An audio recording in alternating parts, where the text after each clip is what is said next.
Hey everyone, welcome to Taking Care of Business. I'm Mike Katz, EVP of T-Mobile for Business, and today I am thrilled to be joined by Denise Dresser. Denise is an EVP at Salesforce, and if you didn't know, Salesforce is the #1 customer relationship management company in the world. Denise and Salesforce are great partners to T-Mobile. They're huge role models in their local communities, and most importantly, Denise is a great friend. She's been with Salesforce for nearly 10 years, not over 10 years yet. And she currently leads the comms, media, and high-tech business at Salesforce. So Denise, thank you so much for joining us. I'm honored to be here. And I feel like this is going to be your best podcast ever. When I heard lucky number 7, it's an honor. So I'm excited. Well, hey, Denise, I just want to jump right into it. Salesforce has such an incredible reputation of a amazing workplace culture, and tons of interesting work, particularly in spaces like philanthropy. And I was hoping you could just talk a little bit about what makes the Salesforce culture so unique, and most importantly, like how that culture impacts the kinds of outcomes that Salesforce and you are trying to drive every day. Yeah, I mean, I think it really starts from the very beginning, not unlike T-Mobile, with starting with a mission-driven company, right? Being the end carrier. 20 plus years ago now, when Mark and Parker, et cetera, started the company, it was started with this idea of why can't using and buying and experiencing enterprise software be as easy as it is to buy a book on Amazon, right? It was sort of this disruptive idea, which created a culture. Just like the mission was, unshackle people from the drones of enterprise software, make it easy to use, make it fun to use, and be a different type of company to work with. And that then led to being more of a mission values-driven company.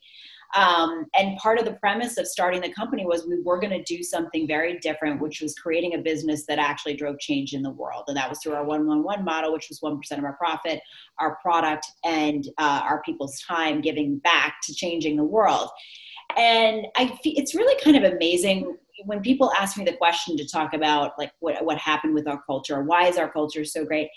I actually think it just comes down to that story, which is we started with a whole liberating view in mind, and it's just now part of our DNA and everything that we do.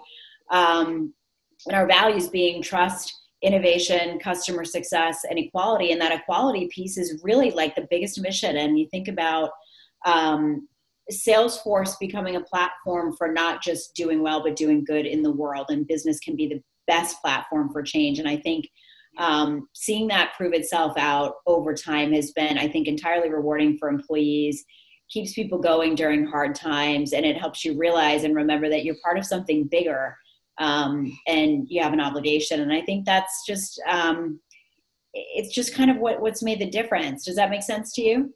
Yeah, I mean, it totally does. It's one of the things I was thinking about is, especially over these last, few months as the whole world has been locked down with COVID, I've had a chance to talk to a lot of businesses, especially small businesses.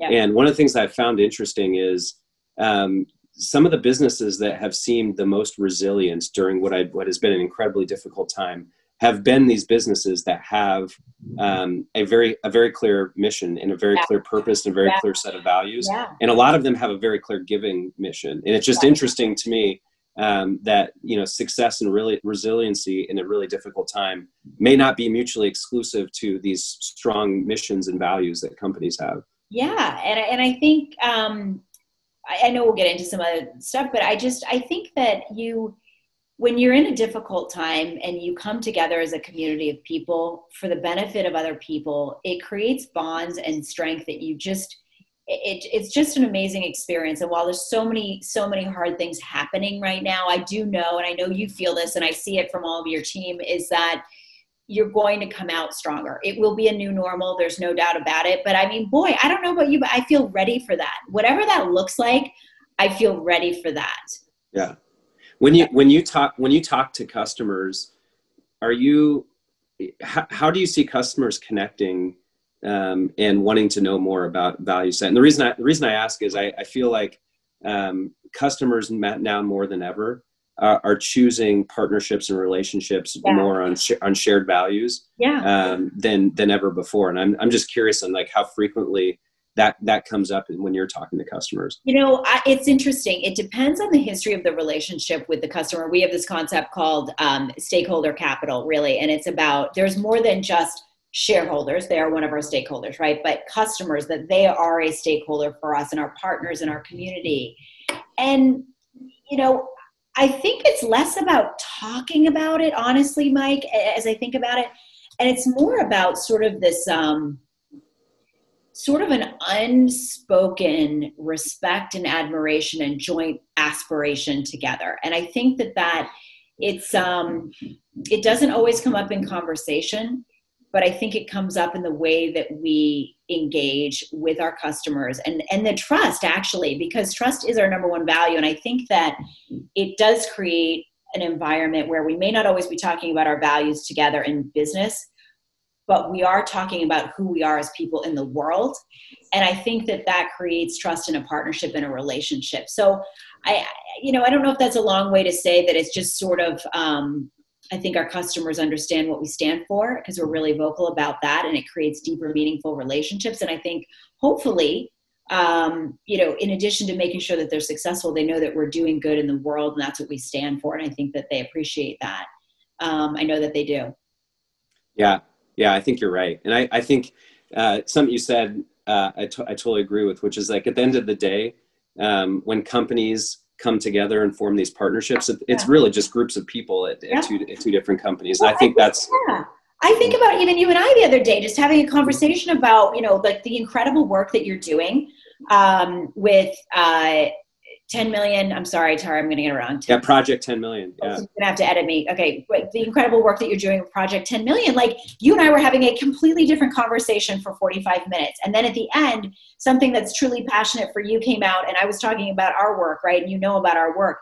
And we connected on that level, which was not even forced. It was just a natural conversation because everybody wants to help and do good in the world. It's like, you can't find somebody who doesn't want to. And I think we all remember at the end of the day that we're human beings. We're trying to drive success for people. We're trying to make the world a better place. And it's very hard to not be on board with that.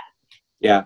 Has COVID changed materially the way that you and your team work, and also like what customers are asking for and relying on you for? Yes. So so a couple things. It absolutely has changed the way that we work. There's no doubt about it. I mean, our offices shut down in early March. We've also said that, we're not planning to open up our offices at least until July of 2021, which when I got the email, I kind of thought like it was a typo. I was like, wait, what? Which was hard to gather around. But we immediately, pivoted, working from home, selling from home, servicing from home, marketing from home, and doing all of that. What I would say is that we're getting better at actually doing that now. I think at first we were all just trying to figure out how do you pivot what you do in a face-to-face meeting, right? Particularly in enterprise sales, in a face-to-face meeting, a large meeting, and just do that remotely through Zoom or Google Meets or WebEx or whatever. And now what I'm finding, and I'd be curious to see if you're seeing this too, is our threshold for time and patience and get to the point and deliver an insight, and like the stakes are higher now. We don't want to have an hour meeting that we might have had in person because we're looking somebody in the eye and we know each other. Like you're kind of just like, give me the insight, tell me what the plan, like it's a different type of communication style. The other thing I think that has been really profound and kind of comes back to your first question, and I know you guys do this too because you're scrappy and you're hungry, and your Twitter feed is like the most entertaining thing. But I think we went back to something that we were really good at that we learned again in COVID, which is relevance. And one of the things, Mark is super bold, and we released a new product right away, like in a matter of a couple of weeks. And I kind of myself was in awe of it. I was like, okay, so this is what we're doing. But the idea was the whole company pivoted in that moment to think, okay, forget about CRM, forget about all the other things that we do. That's not what's relevant to our customers right now. Right now, what they're trying to do is, this was like 30 days in when people had stabilized and people were starting to work from home like you guys all did really quickly, is how do we now operate in this new normal, and how do we think about getting people back to work? Like, what's that going to look like? I mean, how are we going to do screening and health checks and all that? And so we released this new product, and I have to say, I was kind of surprised at first, just in the fact that we were doing it so fast, but it was a real reminder of like listening to the customer, being relevant, moving quickly. And it was just such a good lesson. Like, Mike, for you and I, right? If we've been doing this for a long time, sometimes you think, okay, well, we know how this goes. Well, no, you have to disrupt yourself. And COVID has really helped us do that. And remember to listen to the customer and be really relevant at the moment, right? And that's been fun. It's been fun, actually, I guess, if I could say so. Yeah.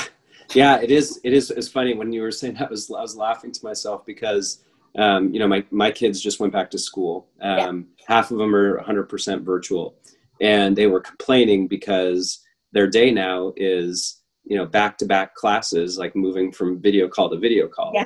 And half of me was like, man, that's a really hard thing for, even my high school daughter to do. Yeah.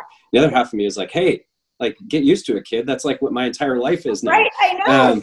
But it is weird, like how quickly we've snapped into this new normal where, like, yes.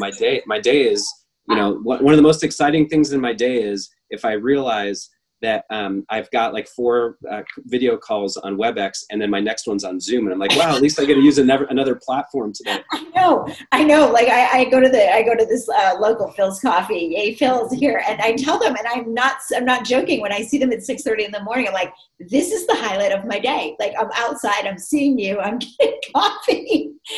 But it is interesting though. The other thing I will say is that this is, I think, proven to a lot of people, the resilience and strength that we have, as a society.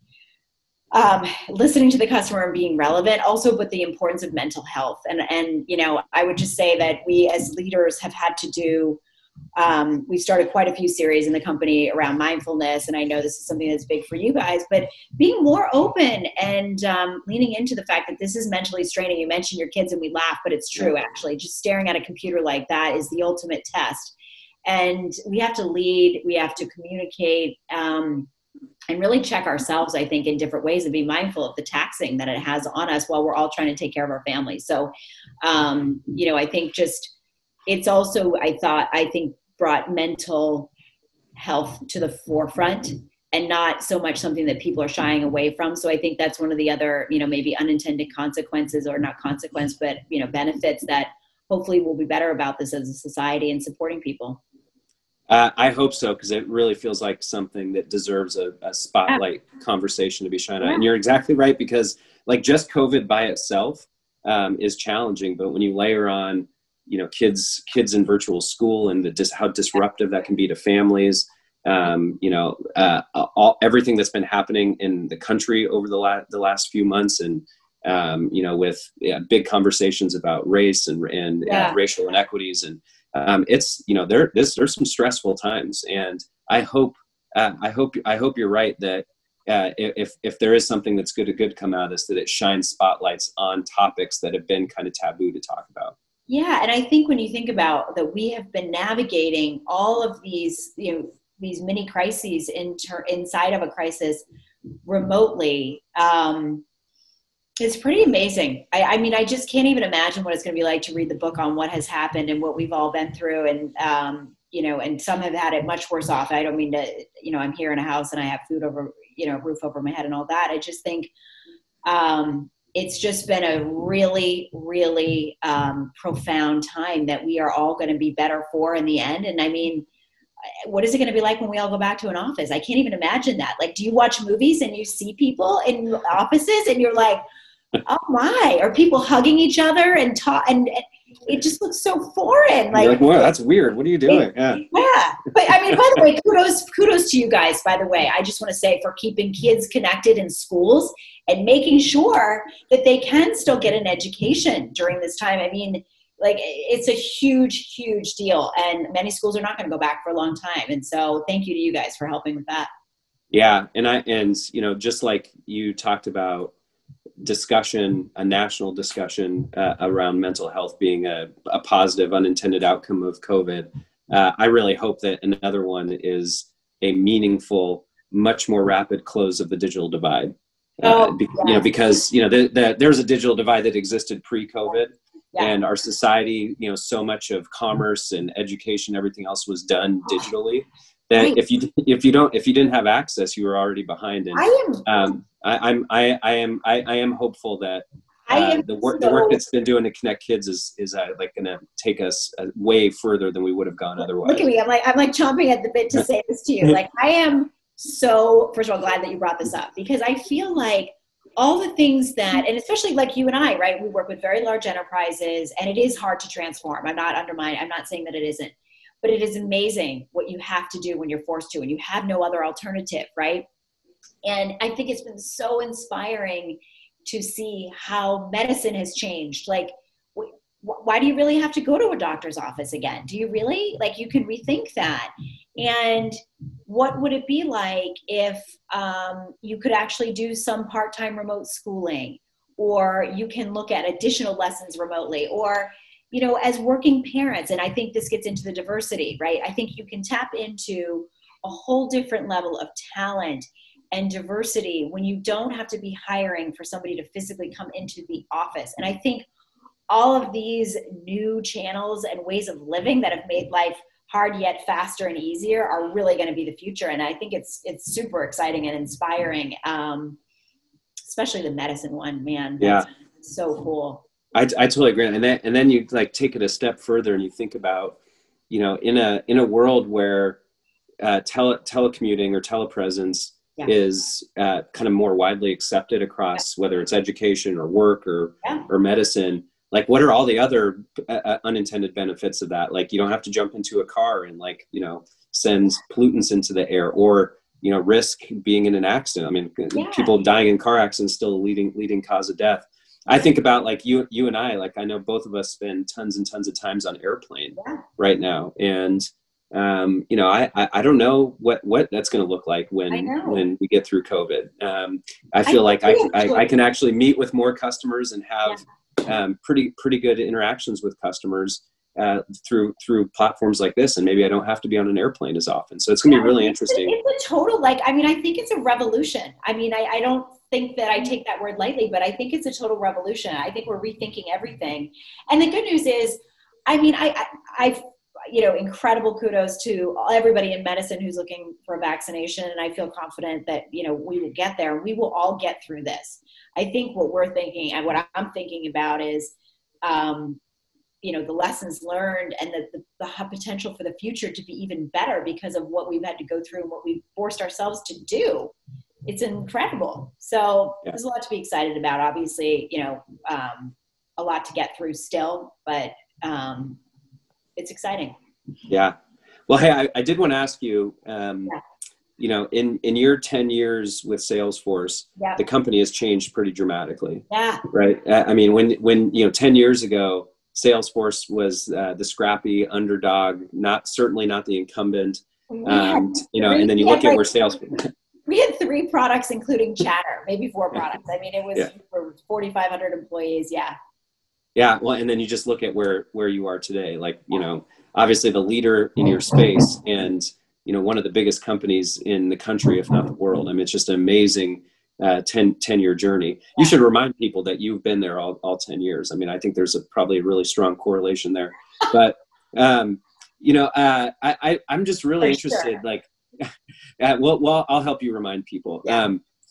It's just really interesting to hear from you, like, how the approach to your job and the approach to how you can get successful outcomes has changed, you know, from 10 years ago to today. Yeah, sure. So just to kind of set the stage, I mean, when I started, we were 4,500 employees. We're now 54,000 employees. And I'm not kidding. I mean, we had like 3 or 4 products when I joined the company. And, you know, now we have hundreds. We've obviously grown organically and through acquisition. And we were about $1 billion in revenue. We then went to $10 billion in revenue. And now we've announced, you know, we'll double the company again. And it has been a rocket ship. I mean, it really, really has been an incredible, just an experience to watch. What I would say though is, you know, we've learned that story I told in the beginning is really important, because I would say that there's something about us that still goes back to that story every single day. And yes, I mean, like, you know, do some people not all know that story? Absolutely. But there's just something there that we've stuck true to throughout that journey that has made us really committed to, you know, first of all, earning the trust of customers every single day. which, started out with us actually putting our availability up on our website at salesforce.com, right? When people were like, well, how do we know you work? And we were like, we'll just show you. Or Mark was, I wasn't there at the time. And keeping true to that culture of really continuing to build trust and to constantly be innovating, right? Like at times like this, coming up with the right solution for our customers when they need it most. Believing that business is the greatest platform for change has served us well. But we've also had to navigate our inequality, and we've had to navigate a ton of complexity in our business. And I think that we have constantly had to go back and start with a beginner's mind, and make sure that we approach everything with the customer in mind. And I know that sounds like a tagline. I almost, when I say it, I kind of wouldn't like, I know that sounds, but it is the difference. And I worked at another large company beforehand, and I worked at another large financial institution before that. And at first, when I came to the company, I was like, okay, you don't need to sell me anymore. I'm here. I took the job. Okay. So I just need to know what the real deal is. And they were like, no, I'm serious. Like, this is what the customer said. This, like, customers were telling me how much they liked us. And it is just part of our DNA. And I think staying true to the values and staying true to our customers and listening to our customers. And when we get off track, admitting it and coming back to our center and what's important has been really important. But it's also been about being willing to change and evolve as the market does, and innovating. And so, I don't know if that exactly answers your question. I'm happy to share more, but I mean, it's been a wild ride for sure. What did you enjoy the most when you guys were the kind of scrappy underdog versus today kind of sitting on the other side? There's pros and cons to both, but I'd be just interested to hear, like, what was exciting about the scrappy underdog versus today being in the leader position? I think it was, God, I mean, I'm not lying when I tell you this. I was going to say, like, it was really cool. Sometimes you'd see things happen in the company where, like, all of a sudden, like, in the ranks of somebody created a new product, and then we'd take that product to market, right? And, like, literally watching innovation happen before your eyes, or seeing something come up in a meeting where Mark was inspired and the company would move in that direction, right? That immediacy of change. And, I would say that there was a period of time where maybe we did less of that as we were growing really quickly. But all in all, I actually do still feel like those are the moments of brilliance that I see, that it's like we actually do still do a lot of that. And Mark is really involved in the business, and we really listen to the employees about innovation and our customers. I was mentioning, during COVID, we do this hour, actually it goes like 2 hours, to this town hall that we do, which is a really, it's a way to communicate with all of our employees all at once. And it's really unscripted. And we answer almost every single question from our employees. And that feels like what we were when I started 10 years ago, is that people had a voice, people could speak up, we would answer questions, and there was kind of no holds bar, like, we're going to be honest and truthful. And so, God, I don't know that I can say, that's a tough one, Mike. I'm sorry, I'm not giving you much on that. I'm being honest. I just don't have, I don't know, maybe No, I actually love the answer, because I think, when I look at Salesforce, I think that one of the things that made them successful are the same things that continue to make you successful. Yeah. Like exactly the things that you just said. Yeah, I'm not, and by the way, we are not perfect. I do not want to say that we get away from it. I think that's the key, Mike, that I interrupted you, and I apologize for that, but I want to be really honest with what I'm saying, because it's hard. It's not easy. We do stray, we get away. And I remember one year, Mark and Parker came back to our sales kickoff and told the story about how they wrote our first V2 mom on the Amex receipt of their one of their Amex receipts, right? From the expense of the company. And you have to really work at keeping that. It's not easy, but I think that we've done a fairly good job of doing that. And I feel like we still have that magic and that energy, which is fun. Yeah. I think it's so important. I think there's some things that with successful companies end up being the things that define and differentiate you. Yeah. And, one of the things that we always talk about is, getting to and beating our competitors, but never becoming them. Keeping the things that, keeping the things that got us here and made us different. Yeah. And I see a lot. I see a lot of that with Salesforce, and I think it's one of the big reasons it's been so successful. And I know you're a passionate leader, as am I. And I think it's also a leadership challenge, right? Because I think as a company becomes bigger and you go into different markets or you have more products and you have more complexity, it's the discipline of the leadership team to come back to remembering what you stand for and making sure people know that. And it takes a lot of courage sometimes, and you guys do that so well. And you got to keep doing it because you're one of the few companies that really do it, and it's fun to watch you guys too. Yeah.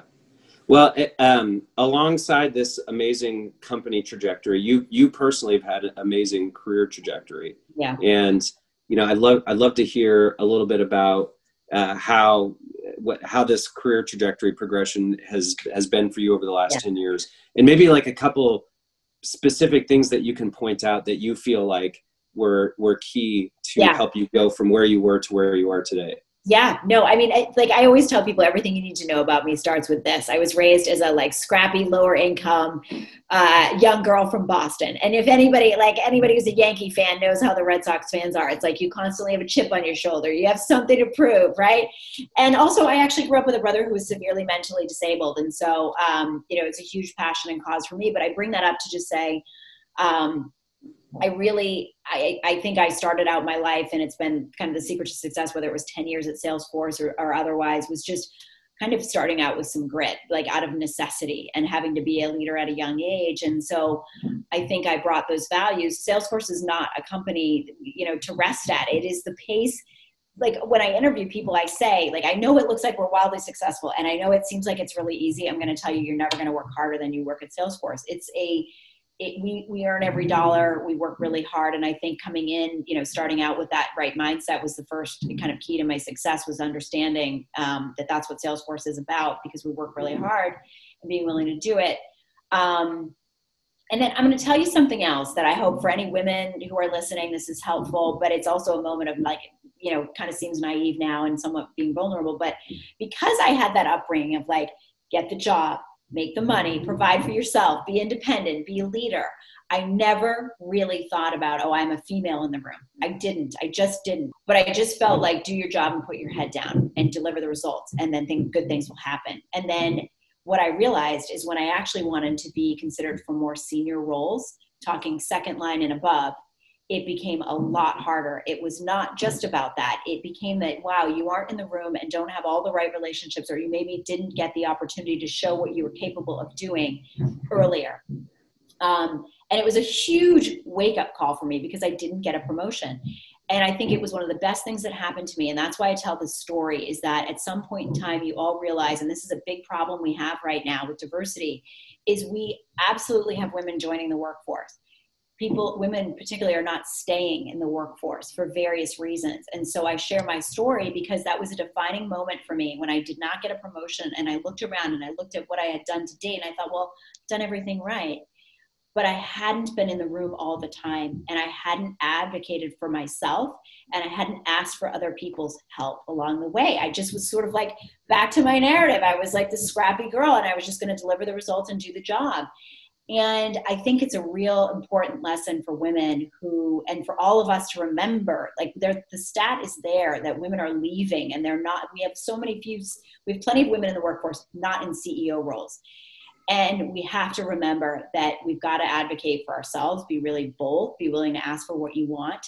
And then, as you get a hand up that just helps you get there, reaching your hand back to help somebody else and just advocating for people. And I know the question comes up a lot, what programs should we run, or what initiative should we run? And those are all great. I love that you guys had that equality summit. We do a lot of that as well.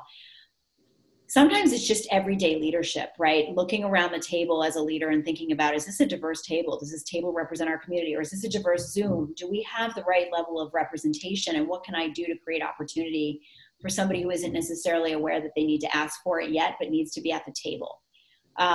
So, I hope that gives you, a little bit of the story of me. And now I've realized how important it is to speak up and advocate, and make sure that you have a seat, and make sure that people know what you want and know your worth, know how much you're worth.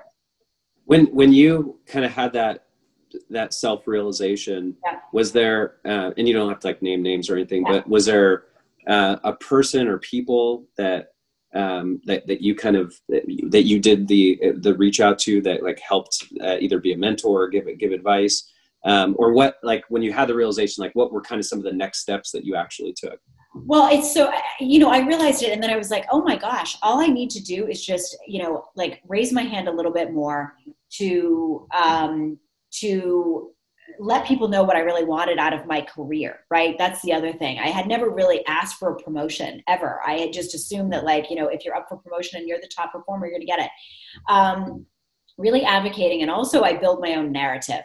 Because if people don't know who like what your whole self is and what you're bringing, like when I tell that Boston story, part of that story is about me actually spending some time understanding who I was and what I stand for and what I bring to the table. Like in a sea of people, how do you differentiate? Or if people don't know all of my struggles in my life that got me to where I am, they wouldn't know what I'm capable of doing. So it is a little bit more about kind of finding out what your own narrative is, building your own personal objectives of what you want to do and what you stand for and where you're going.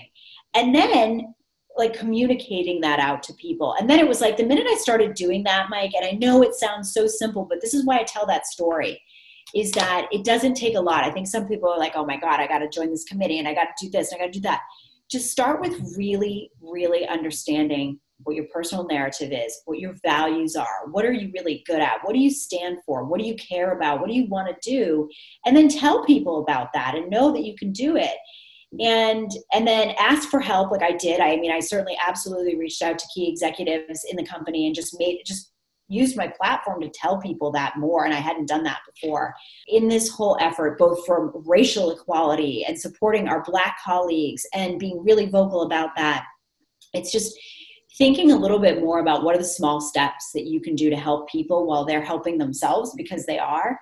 And I was really fortunate that the company was on that path already, and I benefited from that. And we're doing the same thing around racial equality, and the job is better, better, never done, or better. What is it? Better, better, never best. Mm-hmm. It's a daily journey, and it's now something I feel like I have a lot of people to pay back and help, but I also have a lot of people that I want to support because they're capable and they'll get there themselves. But giving them a hand to just get up faster is important. Yeah. When, as you kind of think about that entire journey, yeah, is there are there any specific moments that you can think of, or maybe there's multiple moments where like somebody just took a chance on you? Oh yeah, yes, for sure. I would say Tony Owens, who and Tony's been an incredible mentor to me over the years, a great, great, great advocate for equality. He, brought me to some really important meetings, like our PCOM meeting, which is basically, like our top 10 executives, and had me present our entire product performance for the quarter. I was running a team that did that. And that was a moment where I remember getting a call on a Sunday. You know how these things go, right? I got a call on a Sunday and I was like, okay, all right, sure, I'll do it. And I was like, and I think his advice probably was something like as profound as just don't blow it, right? And I was like, okay, I'll do my best there. And you know what he told me? Actually, what he did say, and this is important, but his moment was on the line. This was like his presentation. He asked me to come in and present with him. And I didn't blow it. And, a lot of thanks to him for sure. But he said, be yourself, just be yourself. And I think that's the other thing that I learned. And I wanted to, when in that moment of reflection, when I didn't get that promotion, and I just sort of like came back to who I was. And I also think that it's super important for people to remember to be themselves and to bring their whole selves to what they do in their job. Because the world needs that. We need more people. We need more diversity. We need new beginner's mind. We need people like all the people that are up and rising in their career. And he gave me that advice right before that meeting. And by the way, it was like one of the most calming things because the stakes were pretty high. And it stuck in my head, and it was a defining moment for me in a lot of ways in that meeting. And it was an incredible opportunity. And by the way, I don't know that, like, he had a lot to do in that meeting, and that was a pretty bold move to bring somebody else in. When you have a meeting and you need to get through your thing and you need to like talk about the results and you got to get through the meeting. It was an incredible opportunity. And, and I've certainly had plenty of support from a lot of people, and I'm really thankful for that. And you can't do it alone. And that was my other lesson about, sorry to kind of come back to your other question, but I also was sort of that, like, I can do this alone. I can white knuckle it. Like, I'm not, who cares if I'm a woman or a man? Like, I'm just doing my job, like, I don't see gender. That's not true. People do see it. And you cannot do it alone. You cannot do it alone. And there are a lot of people that want to help too. You just gotta speak up. Yeah. Yeah. I love hearing that story, because I feel like for me as well, like I know I wouldn't be in this place if people hadn't taken chances on me. Yep. And so one thing I always try and tell people is, one, pay it forward. Yeah. But secondly, take, even if it's not in the act of paying forward, take chances on people. Yes. And because I always feel like great people and great leadership can transcend even functional skills sometimes. 100%. Yeah, and I hope people do that. The other thing that you said that I just think is wonderful is being your own biggest advocate. And this is one of the things that I see all the time, and especially in things like leadership programs. Yep. Where people kind of get selected to have special attention and get special investment in them. Oftentimes those programs are built around, one, results, and then secondly, who raises their hand.